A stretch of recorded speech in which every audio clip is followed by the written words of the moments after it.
मुंबई शहर के नेहरू कॉलेज में पढ़ने वाली बिपाशा और शिखा बेस्ट फ्रेंड थी। उन दोनों में जमीन आसमान का फर्क था। बिपाशा जहाँ एक बड़े अमीर घराने से ताल्लुकात रखती थी, तो वहीं शिखा मुंबई की एक चौल में रहती थी।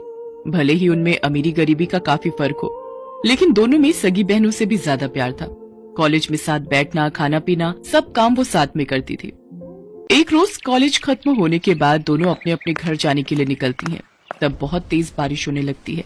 शिखा बस स्टैंड पर खड़े होकर बस का इंतजार कर रही होती है कि तभी बिपाशा अपनी कार लेकर वहां पहुंच जाती है और कार का शीशा नीचे करते हुए कहती है, ओए शिखा, चल आज जल्दी से आकर कार में बैठ जा, नहीं तो भीग जाएगी। ठीक है। अच्छा सुन, तू कह रही थी ना आज आंटी कहीं जाने वाली है, शाम तक घर आएगी, तो तू ऐसा कर, तब तक मेरे ही घर चल ले। आज डिनर वहीं कर लेना, उसके बाद शाम को मेरा ड्राइवर तुझे तेरे घर ड्रॉप कर देगा। प्लीज यार, अब मना मत करियो। अच्छा ठीक है, जैसा तुझे ठीक लगे। कुछ देर में ही दोनों सहेलियां बिपाशा के घर पहुंच जाती हैं।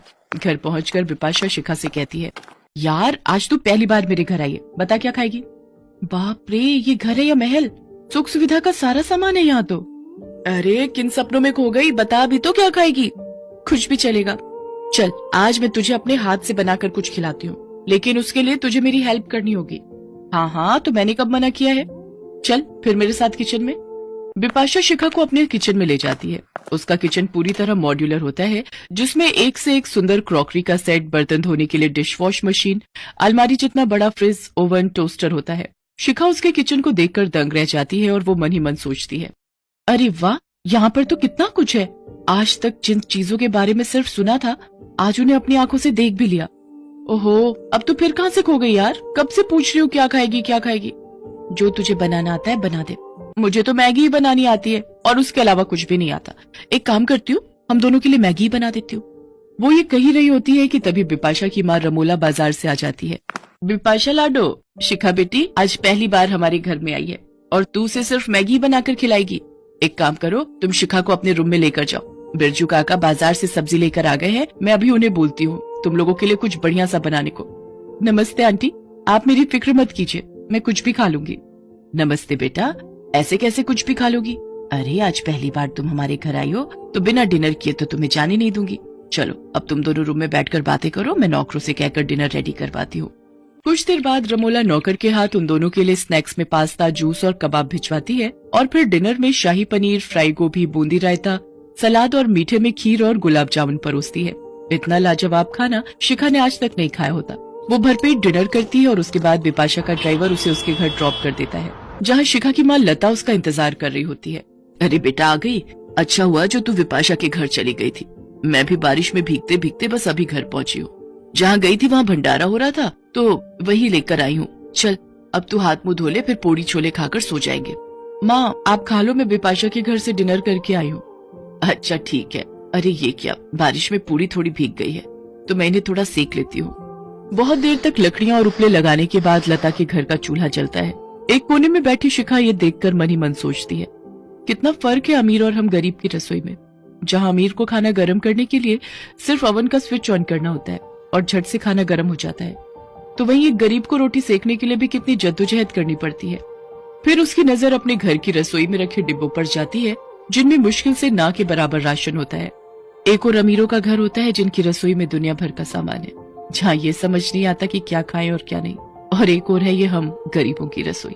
ऐसे ही वक्त बीतता गया। शिखा पढ़ाई में काफी अच्छी थी और वो अक्सर पढ़ाई में बिपाशा की मदद किया करती थी। बिपाशा और शिखा के एग्जाम आने वाले थे। शिखा अक्सर कॉलेज खत्म होने के बाद बिपाशा की पढ़ाई में मदद करने के लिए उसके घर जाया करती थी। एक दिन दोनों पढ़ाई कर रही होती है, तभी बिपाशा शिखा को बोलती है, शिखा यार मैं पढ़ाई करके थक चुकी हूँ, जाना यार फ्रिज में नारियल पानी के टेट्रा पैक रखे हैं, जरा अपने लिए और मेरे लिए लेते हो। हाँ रुक अभी लाती हूँ। इसके बाद शिखा किचन में जाती है और फ्रिज खोलती है तो देखती है उसमें ढेरों सामान जैसे cold drink, chocolate, juice, fruits और भी बहुत कुछ रखा हुआ होता है। अरे बाप रे, ये फ्रिज तो किसी अलमारी से भी बड़ा है और इसमें इतना सारा सामान। ये तो ऐसे लग रहा है जैसे किसी मॉल की कोई बड़ी सी दुकान हो। इसमें तो दुकान की तरह कितनी सारी चीजें रखी हुई है खाने पीने की, और एक हम गरीबों के घर की रसोई है जिसमें फ्रिज के नाम पर एक पानी का मटका ही रखा हुआ होता है। ये सोचकर शिखा फ्रिज में से नारियल पानी लेती है और चली जाती है। फिर शाम को रमोला अपने कुक से कहती है, सुनो बिरजू, आज खाने में चिकन कोरमा, कढ़ाई पनीर, बूंदी रायता, लच्छा पराठा और बटर नान बना देना, और हाँ मीठे में गुलाब जामुन और रसमलाई रख देना। जी मालकिन। और मालकिन जो दोपहर का खाना बचा है उसका क्या करना है? अब हम बासी खाना थोड़ी ना खाएंगे, उसको तुम फेंक देना। वहीं खड़ी बिपाशा और शिखा रमोला की सारी बातें सुन रही होती हैं। शिखा बेटा, डिनर रेडी हो रहा है, तब तक तुम दोनों अपना स्टडी कंप्लीट करो, फिर हमारे साथ ही डिनर कर लेना। जी आंटी। बिपाशा के घर पर पढ़ाई खत्म करने के बाद शिखा उनके साथ डिनर करती है और फिर अपने घर चली जाती है, जहाँ पहुंचकर वो देखती है कि उसकी माँ बड़ी देर से चूल्हा जलाने की कोशिश करती है और फिर जाकर उसके घर का चूल्हा जलता है। फिर जब उसकी माँ रोटी बनाने लगती है तो देखती है कि आटा सिर्फ आज के दिन के लिए ही होता है। ये देख उसकी माँ लता सोचती है, हे राम, ये तो जरा सा ही आटा है। ऐसा करती हूँ, शिखा के लिए रोटी बना देती हूँ और मैं अपने हिस्से का आटा उसके कल के खाने के लिए रख देती हूँ।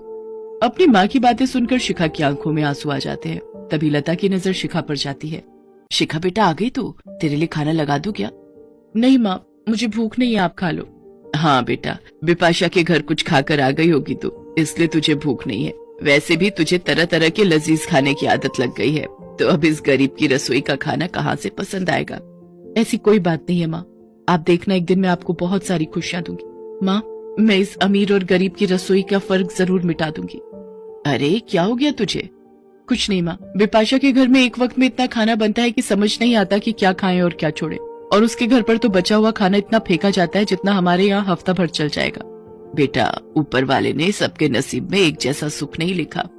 अगले दिन शिखा अपने घर पर उदास बैठकर पढ़ाई कर रही होती है कि तभी वहाँ बिपाशा और रमोला आ जाती हैं। ओए शिखा, आज तू अकेला अकेले पढ़ाई कर रही है? आज तू नहीं आई इसलिए हमने सोचा हम ही आ जाते हैं तेरे यहाँ पढ़ाई करने और लता आंटी के हाथ का बना खाना खाने। अब तू तो कभी बुलाती नहीं है खाने पर, इसलिए आज मैं और माँ खुद ही आ गए खाने पर। जी बहन जी, और लता बहन, ये हमारी तरफ से थोड़ी सी मदद है। ये कोई एहसान नहीं बल्कि मेरी तरफ से शिखा के लिए आशीर्वाद समझ कर रख लीजिए।